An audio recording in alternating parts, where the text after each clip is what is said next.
আসসালামু আলাইকুম। আশা করি আপনারা সবাই ভালো আছেন, আমরাও খুবই ভালো আছি।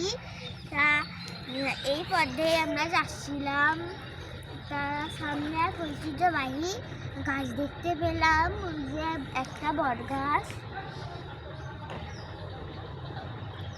আর ওই পাশে ফাঁকা মাঠ আছে, মাঠের ভিতর এক ধরনের সবজি লাগানো আছে। ওই সবজির নাম তামুক। অনেকেও চেনে, অনেকেও চেনে না এই গাছগুলোকে।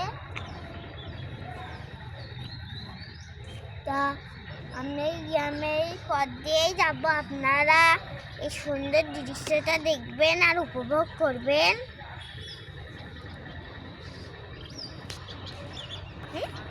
তো দেখতে থাকুন।